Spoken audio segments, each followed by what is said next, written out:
Hi everyone, कैसे हो आप सभी लोग। आई होप आप लोग अच्छे होंगे। मैं हूं राहुल जयसवाल एंड स्वागत करता हूं आप सभी का एक बार फिर हमारे यूट्यूब चैनल JR ट्यूटोरियल्स में। फ्रेंड्स, आज अगेन आपके सामने एक मोस्ट इंपॉर्टेंट साइंस का लेक्चर वीडियो लेकर आ गया हूं दोस्तों, जिसमें हम पढ़ने वाले हमारे 7th स्टैंडर्ड के लिए साइंस सब्जेक्ट का एक न्यू चैप्टर, एक फ्रेश चैप्टर आपके लिए शुरुआत करने जा रहे हैं दोस्तों, जिसका नाम है chapter number 6, measurement of physical quantities. दोस्तों, काफी लोग का कमेंट आ रहा था दोस्तों कि ये चैप्टर जो है हमारे एग्जाम्स में आने वाले हैं, कुछ लोग बोल रहे थे इंपॉर्टेंट है। दैट्स वाई मैंने डिसाइड किया कि ये चैप्टर सबसे पहले मैं कराऊंगा। उसके बाद के जो हमारे चैप्टर्स चल रहे हैं वो तो आपको टाइम टू टाइम मिलते ही रहते, कोई प्रॉब्लम नहीं है। लेकिन ये जो चैप्टर है हमारा चैप्टर नंबर 6, बहुत लोग को शायद नहीं मिल रहा होगा, तो ये हम लोग आज का और एक और लेक्चर लेंगे, यानी कि 2 लेक्चर में ही इसको कंप्लीट करा देंगे। छोटा सा चैप्टर है तो हार्डली 2 लेक्चर्स लगेंगे इसको कंप्लीट करने में। आज का एक लेक्चर होगा, फिर डे आफ्टर टुमारो आपको एक और लेक्चर मिल जाएगा, तो 2 लेक्चर में ही ये चैप्टर को हम कंप्लीट कर देंगे। ठीक है, तो चैप्टर का नाम है मेजरमेंट ऑफ फिजिकल क्वांटिटीज, पहला लेक्चर होने वाला है। तो सबसे पहली बात, समझने वाली बात यह है दोस्तों कि ये चैप्टर का बेसिक मीनिंग है क्या। चैप्टर का नाम आप समझ पा रहे हो कि मेजरमेंट है, ठीक है, किसी को मेजर करना है, मापना है, ठीक है। लेकिन फिजिकल क्वांटिटीज का मतलब क्या होता है, ये सबसे पहले समझने वाली चीज है दोस्तों। जैसे कि आपको पता है कि हम डे टू डे लाइफ में हम हर दिन कुछ ना कुछ काम करते हैं, एंड वो कुछ काम खरीदने के करने के साथ साथ हम लोग कुछ चीज खरीदते हैं, कुछ चीज बेचते हैं। बहुत सारे ऐसे लोग हैं जो खरीदने और बेचने का बिजनेस करते हैं, व्यापार करते हैं। कुछ ऐसे होते हैं जो हम जैसे कंज्यूमर जो होते हैं, यानी कि हम जैसे आम नागरिक जो होते हैं, वो कहीं ना कहीं दुकानों में जाके कुछ सामान खरीदते हैं अपने डेली नीड के लिए। तो बहुत सारे ऐसे चीज आपको देखने मिलेंगे, चाहे आप मार्केट से जाके फ्रूट खरीदो, चाहे आप दाल चावल खरीदो, चाहे आप कुछ भी खरीदो दोस्तों, हर चीज में कहीं ना कहीं क्या होता है, उसका एक तरीके से फिजिकल क्वांटिटी मेंशन होता है। अब फिजिकल क्वांटिटी क्या होते हैं एग्जैक्टली, ये मैं आपको यहां पे कुछ एग्जांपल्स लिख के दिखाता हूं। सबसे पहले मैं आपको बताऊं वेट, ये क्या होता है, एक फिजिकल क्वांटिटी। मास हो गया, ठीक है। फिर उसका हो गया डिस्टेंस, ठीक है, डिस्टेंस। फिर अगर मैं बात करूं स्पीड, ठीक है, वेलोसिटी, टेम्परेचर, ये सभी चीज जो मैं आपको बता रहा हूं दोस्तों। इसके अलावा बहुत सारी चीजें, लेकिन मैं बहुत ज्यादा नहीं बता पाऊंगा एक ही बार, तो एक्सेट्रा मैंने लिख दिया। लेकिन अगर हम बात करें स्पीड की, वेलोसिटी की, वेट की, मास की, ये सब क्या है, हम अपने डेली लाइफ में कहीं ना कहीं इसको इस्तेमाल करते हैं अनजाने में, लेकिन हम लोग इसको कभी सोचते नहीं है। मेन बात यही दोस्तों, हम लोग बहुत सारी चीज अपने लाइफ में कर तो लेते हैं, लेकिन कभी इसके ऊपर ध्यान देते नहीं है। जैसे कि आप सामान खरीदने जाते हो, तो कोई भी चीज जब हम लोग खरीदते हैं तो उसको किलो के भाव से खरीदते हैं, या फिर कुछ ग्राम्स के भाव से खरीदते हैं। तो वो किलोग्राम, ग्राम है क्या, एग्जैक्टली क्या है, उसका वेट है।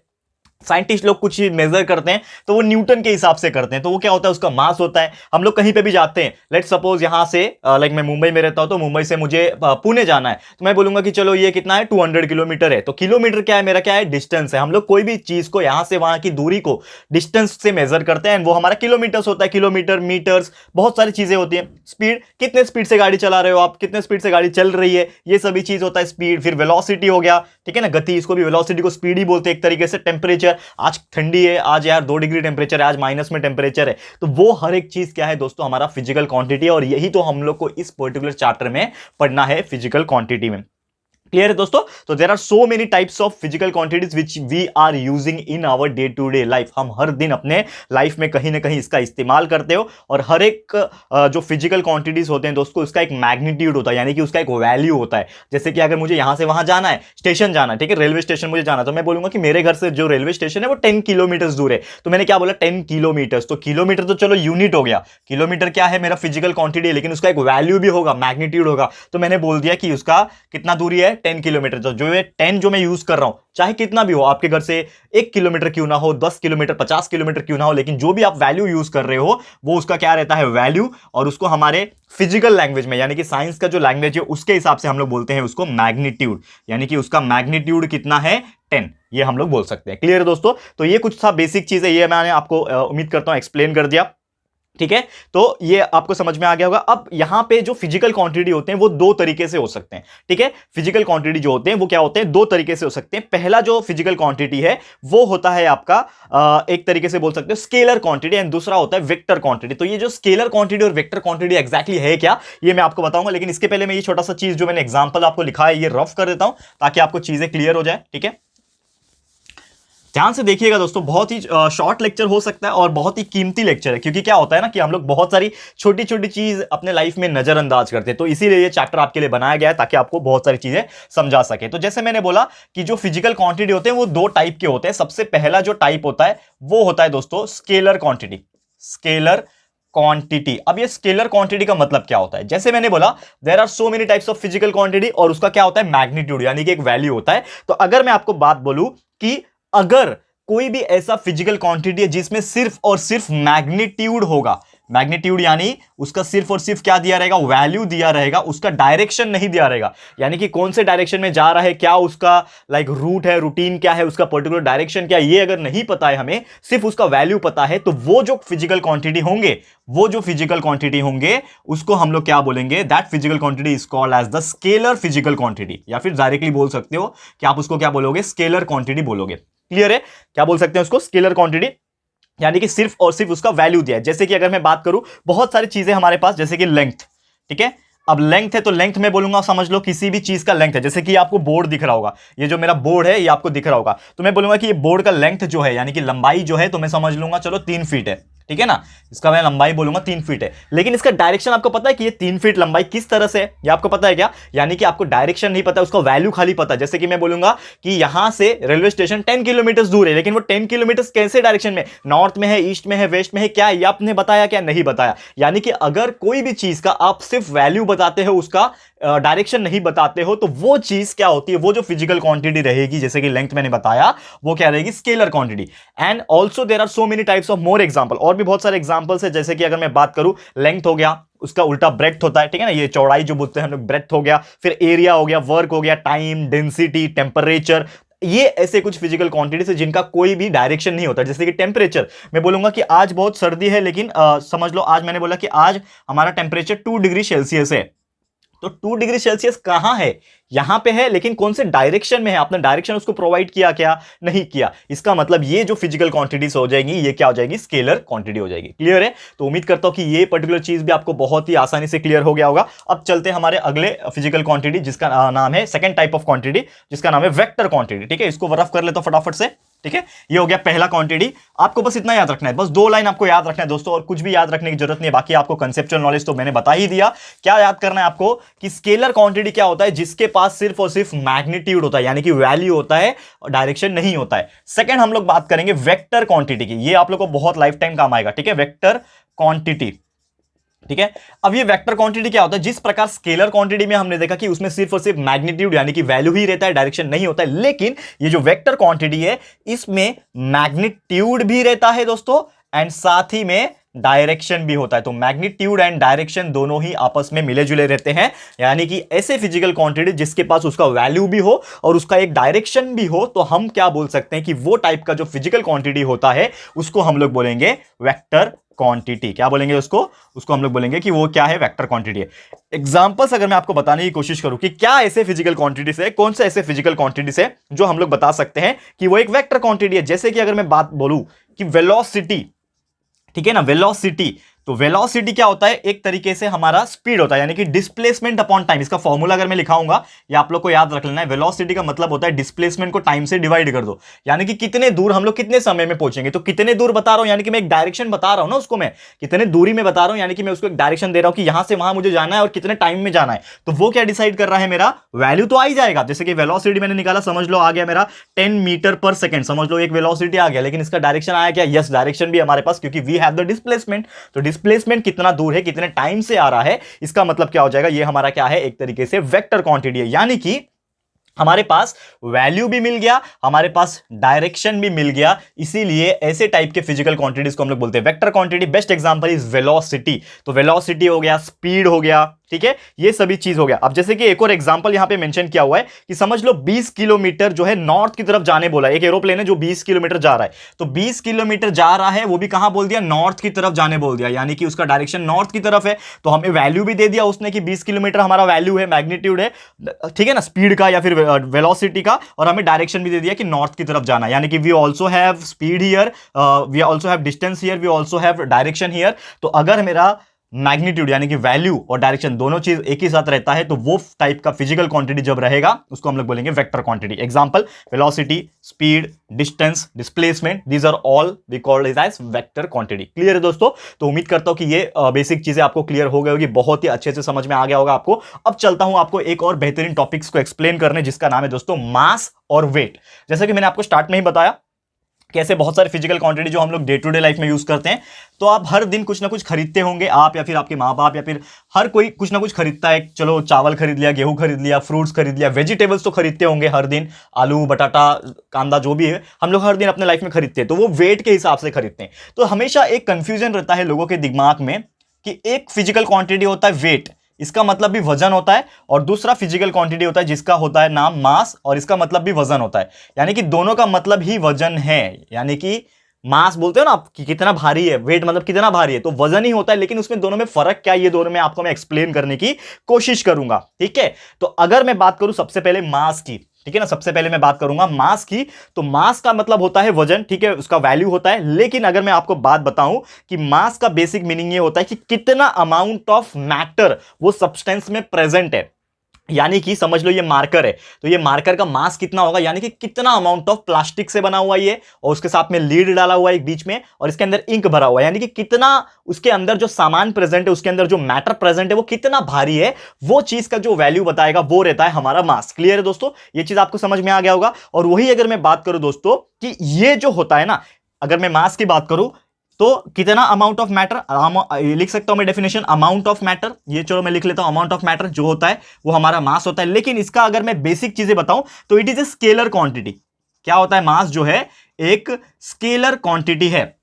यानी कि मास जो होता है उसका खुद का वजन है, मतलब खाली खुद का वैल्यू है, उसका कोई भी डायरेक्शन नहीं है। यानी कि कहां पे प्रेजेंट है वो डिपेंड नहीं कर रहा है। यानी कि वो अगर मास में बोलो, जैसे कि मार्कर है, तो मार्कर का मैंने बोला कि समझ लो 100 ग्राम इसका वजन है, 100 ग्राम तो नहीं होगा, 50 ग्राम वजन होगा। लेट्स सपोज कि ये 50 ग्राम इसका वजन है, लेकिन कहां पे वजन है ये कहीं पे मेंशन किया है क्या, नहीं किया। यानी कि सिर्फ उसके पास उसका वैल्यू है, खुद का वैल्यू है, उसका खुद का डायरेक्शन नहीं है। दैट्स वाई वो क्या हो जाएगा, एक स्केलर क्वांटिटी। तो अगर आपको कोई पूछता है कि मास का डेफिनेशन बताओ, तो आप बोल सकते हो कि mass is the amount of substance which are present, amount of matter present in the substance, and it is a scalar quantity because it does not have direction, because it has only magnitude, it has only value with it। तो ये आप बता सकते हो। Clear है, तो ये चीज आपको समझ में आ गया होगा। ओके, और ये जो मास होता है ना, जनरली अगर मैं बात करूं तो मास जनरली कोई भी रिप्रेजेंट करता है, ठीक है ना। मास अगर कोई भी रिप्रेजेंट करता है तो उसका यूनिट जो होता है, या तो उसको रिप्रेजेंट करेगा वो केजी में, या तो वो रिप्रेजेंट करेगा उसको ग्राम में। ठीक है, जैसे कि आप कुछ भी चीज सामान खरीदते हो, एग्जांपल आप कुछ खरीद रहे हो, 1 किलो आपने फ्रूट खरीदा, 1 केजी आपने क्या खरीदा, फ्रूट खरीदा, तो वो जो 1 केजी आप खरीद रहे हो वो उसका वेट नहीं है, वो उसका मास है। ये चीज याद रखना, बहुत सारे लोग कंफ्यूज होते हैं। ये आपको अभी से मैं पढ़ा दे रहा हूं, और ये आपको जिंदगी भर याद रखना है। जब भी आप फिजिक्स आगे पढ़ोगे, 10th के बाद पढ़ोगे, 11th 12th इंजीनियरिंग करोगे, हर चीज में ये काम आने वाला है। क्योंकि बहुत लोगों को पता ही नहीं होता कि बेसिक डिफरेंस क्या है एक मास और वेट में। ठीक है ना, तो मास मतलब क्या होता है, दो जो हर दिन आप नॉर्मली कुछ खरीदते हो, 1 किलो 2 किलो, किलो के भाव से खरीदते हो, ग्राम के भाव से खरीदते हो, तो वो जो वजन होता है वो होता है मास। ये आपको याद रखना है, क्या रहता है वो मास होता है। तो 1 किलो चावल खरीद लो, 10 किलो चावल खरीद लो, 50 किलो, 1 क्विंटल खरीद लो, हर चीज जो होता है केजी के हिसाब से, ग्राम के हिसाब से, वो क्या होता है दोस्तों, आपका एक तरीके से बोल सकते हो मास होता है। क्लियर है, तो उम्मीद करता हूं कि मास एग्जैक्टली क्या होता है ये आपको समझ में आ गया होगा। बहुत सिंपल सी बात है, ठीक है। और ये एक बहुत इंपॉर्टेंट चीज मैं आपको बताने जा रहा हूं कि ये जो मास है ना, वो जगह के हिसाब से कभी चेंज नहीं होता है। जैसे कि अगर मैं बात बोलूं कि ये समझ लो ये मेरा मार्कर है, इसका मैंने क्या बोला था, वजन 50 ग्राम समझ लो वजन बोला था। तो ये वजन जो होगा, यहां पे मैंने रखा है 50 ग्राम है, और उसको मैं जुपिटर पे लेके जाता हूं। हम लोग अर्थ पे रहते हैं ना, तो अर्थ के बाद में चलो मेरे पास रॉकेट आ गया समझ लो, मैं जुपिटर पे चला गया, तो जुपिटर पे जाने के बाद इसका जो मास रहेगा फिर भी 50 ही ग्राम रहेगा, वो चेंज नहीं होगा। तो जो हमारा मास होता है, इसका जो वैल्यू होता है डज नॉट चेंज। हम लोग क्या बोल सकते हैं, it's value does not change anywhere. कहीं पे भी जाओ आप, कहीं पे भी, पूरी दुनिया में कहीं पे भी जाओ, यूनिवर्स में चले जाओ, कहीं पे भी चले जाओ, दूसरे प्लैनेट पे चले जाओ, इसका वजन जो रहेगा, यानी कि जो मास रहेगा, वो कभी भी चेंज नहीं होगा। क्लियर है दोस्तों, तो उम्मीद करता हूं कि ये बेसिक चीज आपको समझ में आ गया होगा। अब बात कर लेते हैं थोड़ा सा वेट के बारे में। तो वेट, जैसे मैंने बोला कि वेट क्या होता है, वो भी वजन ही होता है। जैसे मास था हमारा, वेट जो है वो भी क्या होता है, वजन ही होता है। लेकिन ये वजन के साथ एक फोर्स काम करता है जिसका नाम है दोस्तों ग्रेविटेशनल फोर्स। ये चीज आप लोग को हिला के रख देगी अभी, ग्रेविटेशनल फोर्स। जैसे कि मैंने बोला, मास क्या है, इस चीज का वजन, यानी कि जो भी इसके अंदर प्रेजेंट था, मार्कर के अंदर जो भी प्रेजेंट था, उस चीज का वजन है समझ लो 50 ग्राम। लेकिन वो कहां है, वो कहां है, हमारे अर्थ के ऊपर है, यानी कि उसको डायरेक्शन मिल गया। तो इसके लिए हम लोग बोलेंगे कि वेट जो होता है वो क्या होता है, वेक्टर क्वांटिटी होता है। याद रखना, मास क्या था, स्केलर क्वांटिटी था। मास जो था वो स्केलर क्वांटिटी था। क्यों? क्योंकि इसके पास कोई डायरेक्शन नहीं था, कहां पे है उससे फर्क नहीं पड़ता उसको। लेकिन वेट को फर्क पड़ता है, क्योंकि वेट को चाहिए ग्रेविटेशनल फोर्स, और वो कहां मिलेगा उसको, प्लैनेट्स के ऊपर मिलेंगे। तो प्लैनेट्स क्या दे रहे हैं, उसको डायरेक्शन दे रहे हैं। तो अगर उसके पास वैल्यू है और डायरेक्शन है तो वो क्या हो जाएगा, ऑटोमेटिकली वेक्टर क्वांटिटी हो जाएंगे। क्लियर है? तो उम्मीद करता हूं कि ये बेसिक चीजें तो आपको समझ में आ गई होगी दोस्तों। क्लियर है? अब यहां पे जैसे मैंने बोला कि इसके ऊपर ग्रेविटेशनल फोर्स काम कर रहा है, तो समझ लो कि 50 ग्राम मेरा ये मार्कर का वजन था। 50 ग्राम क्या था, मेरा मार्कर का वजन था। लेकिन हमारा अर्थ का ग्रेविटी जब इसके ऊपर काम कर रहा है, यानी कि ग्रेविटेशनल फोर्स काम कर रहा है, तो ग्रेविटेशनल फोर्स का एक वैल्यू होता है जो कि कांस्टेंट होता है। हमारे पूरे अर्थ के ऊपर एक वैल्यू कांस्टेंट होता है। ये आप लोग 10th में पढ़ोगे, लेकिन मैं आपको अभी से ही बता देता हूं कि जी यानी कि ग्रेविटी का जो वैल्यू होता है ना हमारे पृथ्वी के ऊपर, हमारे अर्थ के ऊपर, वो होता है 9.8 मीटर पर सेकेंड स्क्वायर। तो 9.8 वैल्यू होता है हमारे अर्थ के ग्रेविटी का। तो यानी कि जब इसके ऊपर यानी कि 50 ग्राम मार्कर के ऊपर ग्रेविटेशनल फोर्स काम करेगा, यानी कि ये 50 को हम लोग को मल्टीप्लाई करना पड़ेगा 9.8 के साथ। तो 50 को 9.8 से मल्टीप्लाई करके नियर अबाउट समथिंग समझ लो 498 के पास आएगा, आसपास आएगा। मैं अभी मल्टीप्लाई नहीं कर रहा हूं क्योंकि ये इंपॉर्टेंट नहीं है मल्टीप्लाई करके एग्जैक्टली वैल्यू बताओ, वो इंपॉर्टेंट नहीं है। इंपॉर्टेंट ये है कि जो भी इसका वैल्यू आएगा वो रहेगा हमारा वेट। यानी कि आप समझ लो कि एक्चुअल में हमारा मास कितना था, वो मार्कर का 50 ग्राम मास था। ठीक है, 50 ग्राम वजन था उसका, किसका, मार्कर का, खुद का वजन था। लेकिन जब भी वो अर्थ के ऊपर है तो उसका जो वेट हो जाएगा, यानी कि मास तो 50 ग्राम था लेकिन वेट कितना हो जाएगा, 498 हो जाएगा। और इसको हम लोग यूनिट लिखते हैं न्यूटन में। यानी कि कोई भी चीज जब न्यूटन में मेजर होता है, ठीक है, यहां पे तो हमने देखा कि केजी में हो रहा था, लेकिन कोई भी चीज अगर न्यूटन में मेजर होता है तो वो चीज क्या होता है दोस्तों, वेट होता है। ये चीज आपको याद रखना है। क्लियर हो गया? तो उम्मीद करता हूं कि basic difference between the mass and the weight आपको पता चल गया कि मास क्या होता है, ग्राम में होता है, केजी में होता है, वेट न्यूटन में होता है। इसके ऊपर ग्रेविटेशनल फोर्स काम करता है, इसके ऊपर ग्रेविटेशनल फोर्स काम नहीं करता है। ये हमारा वेक्टर क्वांटिटी होता है बिकॉज इसके पास मैग्नीट्यूड भी है, डायरेक्शन भी है। इसके पास वेक्टर क्वांटिटी सॉरी ये स्केलर क्वांटिटी होता है बिकॉज इसके पास सिर्फ और सिर्फ वैल्यू है, डायरेक्शन नहीं है। क्लियर है दोस्तों? तो एक छोटा सा ट्रिक वाला एग्जांपल बताऊंगा। जैसे कि मैं हूं, ठीक है, तो हम पृथ्वी पे खड़े हैं, ठीक है ना, हम पृथ्वी पे खड़े हैं, तो हमारा वजन कितना है दोस्तों, यहां पे हमारा वजन है, समझ लो मेरा वजन बता दो 62-63 केजी होगा मेरा वजन। ठीक है, तो अगर मेरा 60 किलो वजन अर्थ के ऊपर है और मैं कहीं और चला जाऊं, लेट सपोज मैं चला गया जुपिटर के ऊपर, तो जुपिटर पे जो ग्रेविटी का जो वैल्यू होगा वो अलग होता है। ठीक है ना, अगर मैं मून पे चलाऊं, मून पे चले जाऊं तो हमारा ग्रेविटी आधा हो गया सीधा। ठीक है ना, 4.5 समथिंग होता है, बहुत कम होता है, मुझे एक्जैक्टली आइडिया नहीं है कितना होता है, लेकिन आधा होता है, इतना मुझे पता है अप्रोक्सीमेटली। तो हमारे मून पे ग्रेविटी कम है अर्थ के मुकाबले, अर्थ का 9.8 था वैल्यू, लेकिन मून का उसका आधा होगा क्योंकि ग्रेविटी कम है। तो मेरा अगर 60 किलो वजन था हमारे पृथ्वी के ऊपर, तो मून के ऊपर कितना होगा, 62 मल्टीप्लाई बाय 4.5 कर दो, लगभग हो जाएगा 6 4 24, यानी कि लगभग 250 केजी हो जाएगा, 250 न्यूटन हो जाएगा। तो सोचो जो इंसान पृथ्वी के ऊपर कितना है, मैंने आपको बताया 60 केजी हूं, समझ लो मैं कि मैं अर्थ के ऊपर, मैं, ठीक है ना, मैं अर्थ के ऊपर 60 केजी का हूं, तो मून पे जाने के बाद मैं कितना हो जाऊंगा, 250 250 का हो जाऊंगा। ठीक है, तो आप सोच सकते हो बस फर्क कितना है, यूनिट का फर्क है, ये केजी में है वो न्यूटन में। तो ये फर्क आप देखो, ध्यान से समझो और इसको प्रैक्टिकल लाइफ में यूज भी करो दोस्तों। एंड अपने दोस्तों को भी बताओ कि ये चीज शायद उनको नहीं पता होगा, क्योंकि साइंस ऐसा चीज है कि आपको अंदर घुस के कोई नहीं पढ़ाता होगा जिस प्रकार मैं आपको पढ़ाता हूं दोस्तों। तो बेसिक अंदर घुस के हर एक चीज का जड़ हम लोग खोदते हैं और आपको बताते हैं ताकि आपको लाइफ टाइम ये चीज याद रहो और कोई भी चीज आप भूले ना। क्लियर है दोस्तों? तो उम्मीद करता हूं कि ये बेसिक चीज जो है आपका, that is the meaning of mass and weight, ये आपको बहुत ही अच्छे से समझ में आ गया होगा। अब आपको एक छोटा सा और चीज बताऊंगा यहां पे, फिर हमारा आज का लेक्चर हम स्टॉप करेंगे। ठीक है, तो वो छोटा सा चीज एक्जैक्टली है क्या वो मैं बताऊंगा। जैसे कि अभी ये सब चीज हमने पढ़ लिया, मास पढ़ लिया, वेट पढ़ लिया, कौन कौन से फिजिकल क्वांटिटीज थे वो पढ़ लिया। अब हर चीज को मेजर करने के लिए क्या होता है, यूनिट होते हैं। तो वो यूनिट एक्जैक्टली क्या होते हैं, 3 प्रकार के, ये मैं आपको बताना चाहता हूं इस पर्टिकुलर के लेक्चर में, जो कि हमारा आज के इस लेक्चर का लास्ट टॉपिक होगा। फिर हम लोग आज का लेक्चर को स्टॉप करेंगे, फिर कभी और एक और लेक्चर लेकर आ जाऊंगा जिसमें हमारा ये चैप्टर को हम लोग कंप्लीट कर देंगे। ठीक है दोस्तों, तो अब फटाफट से देख लेता हूं मैं कि आपको यहां पे बताना है हम लोग को यूनिट्स। ठीक है, अब आपको मैं यूनिट्स बता रहा हूं। तो जैसे मैंने बोला कि हर चीज फिजिकल क्वांटिटीज जो होती है, जो भी फिजिकल क्वांटिटीज हमारे पास होती है, उसको हम लोग को क्या करना पड़ता है दोस्तों, फिजिकल क्वांटिटीज को मेजर करना पड़ता है। क्योंकि देखो नाम से ही पता चल जाएगा, चैप्टर है हमारा फिजिकल क्वांटिटीज, तो मैंने आपको पढ़ा दिया कि क्या होता है। लेकिन मेजरमेंट कैसे करोगे, उसको मेजर कैसे करोगे, उसको नापोगे कैसे, हिंदी में बोलते हैं ना नापना, कि यार 1 लीटर दूध ले रहा हूं मैं, लेकिन 1 लीटर को कैसे नाप रहा हूं, कुछ तो मेरे पास सामान है ना, वो एक डब्बा रहता है छोटा सा, वो दूध वाला डालता है कंटेनर में, वो दूध थैली में डालता है, तो उसके पास वो डब्बा है। ठीक है ना, केजी कैसे नापते हैं कि एक स्टैंडर्ड बनाया गया है कि वो 1 किलो का वजन इतना होता है, तो वो चीज हमारे पास है। इसका मतलब क्या है कि फिजिकल क्वांटिटीज को हमें क्या करना है, मेजर करना है।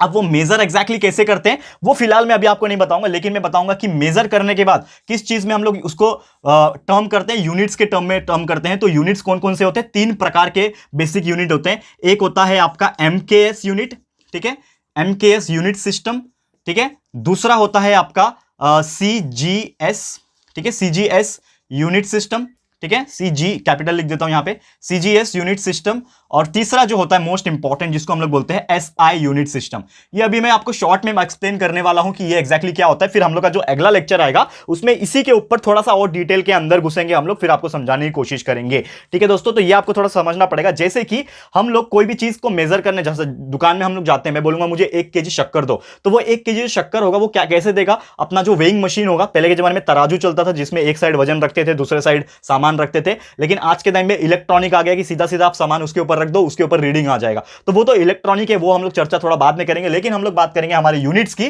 तो यूनिट जो होता है, आप तराजू में 1 किलो वो साइड में रखता था और 1 किलो को बराबर करने के लिए दूसरा सामान उसको बाजू में रखता था, यानी कि वो क्या कर रहा है, मेजर कर रहा है। अब ये जो MKS, CGS और SI यूनिट है, इसका मतलब क्या होता है। M का मतलब होता है दोस्तों मीटर, K का मतलब होता है किलोग्राम, KG, किलोग्राम बोलते हैं ना KG, और S का मतलब होता है सेकेंड। ठीक है, अब नेक्स्ट है आपका CGS। तो CGS में ये होता है सेंटीमीटर। ठीक है ना, CM मत समझना, चीफ मिनिस्टर मत समझना। C का मतलब होता है सेंटीमीटर, जो होता है ना आपके स्केल में सेंटीमीटर। G का मतलब होता है ग्राम। ठीक है, एंड तीसरा S का मतलब होता है सेकंड फिर से। और ये SI का मतलब होता है स्टैंडर्ड इंटरनेशनल। इंटरनेशनल स्टैंडर्ड पहले लिखता हूं मैं, इंटरनेशनल स्टैंडर्ड। ठीक है दोस्तों, हाँ। तो ये मैं क्यों बता रहा हूं, क्योंकि जो चीज हम लोग मीटर के हिसाब से मेजर करते हैं, केजी के हिसाब से मेजर करते हैं, और सेकंड जो हमारा टाइम होता है उसके हिसाब से। तो मीटर किसके लिए आ जाता है, हमारा डिस्टेंस के लिए आ जाएगा।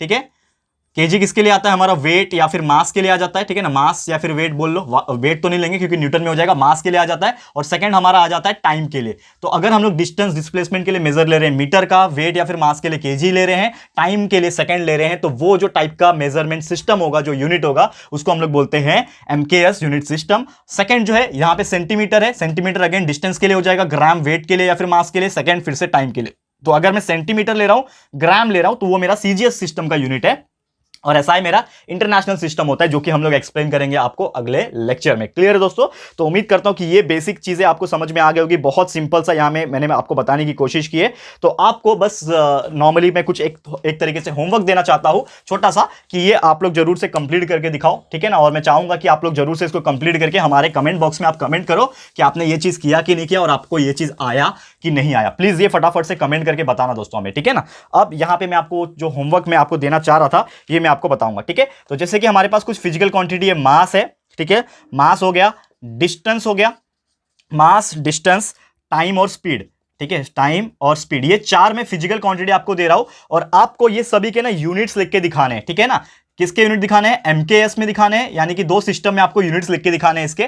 ठीक है, MKS में और CGS में इसके यूनिट्स क्या आएंगे, ये मैं आपको लाइक होमवर्क के तौर पे दे रहा हूं। ये मास का यूनिट क्या आएगा, जैसे MKS का एक एग्जांपल बता देता हूं एक्सप्लेन करके। मास का क्या होता है, MKS में क्या होता था, MKS एक्सप्लेन किया ना अभी आपको। तो मास MKS में क्या होता है, केजी होता है, और CGS में क्या होता है, ग्राम होता है। ठीक है, डिस्टेंस क्या होता है MKS में, क्या होता है दोस्तों, इसमें क्या बोलते हैं इसको, MKS में क्या होता है, मीटर होता है। ठीक है, और CGS में क्या होता है, सेंटीमीटर होता है। वैसे ही दो बचे हुए टाइम और स्पीड, इसका मैं आपको होमवर्क देना चाहता हूं, इसको मैं मिटा देता हूं फिर से। ठीक है, ताकि आप लोग इसको कंप्लीट कर पाओ। तो जरूर से इसको होमवर्क के तौर पे ले लेना और कंप्लीट करके दिखाना दोस्तों। तो आज का लेक्चर यहीं पे मैं स्टॉप करता हूं। जल्द मिलूंगा आपके सामने अगला लेक्चर लेके, यानी लेक्चर नंबर 2 लेके, जिसमें और भी बेहतरीन ऐसे ही टॉपिक्स आपको एक्सप्लेन करूंगा। तो आज के लिए इतना ही। हमारा लेक्चर, पहला लेक्चर कैसा लगा आपको, प्लीज हमें कमेंट करके बताना है दोस्तों। अपनी राय और सजेशन जरूर से देना है। और अगर आपको ये वीडियो पसंद आया है, यूजफुल लगा है फ्रेंड्स, तो प्लीज वीडियो को लाइक कीजिएगा, शेयर कीजिएगा अपने सारे फ्रेंड्स लोग के साथ, फटाफट से शेयर कर देना। एंड अगर आपने अभी तक इस चैनल को सब्सक्राइब नहीं किया है, तो फटाफट से हमारे इस चैनल को सब्सक्राइब कर देना, साथ में बेल आइकन को प्रेस कर देना, ताकि जब भी हम लोग वीडियो लेकर आएंगे आप लोग को नोटिफिकेशन मिलती रहेगी। ठीक है फ्रेंड्स, तो मिलते हैं हमारे अगले वीडियो में। ये वीडियो देखने के लिए thank you and good bye.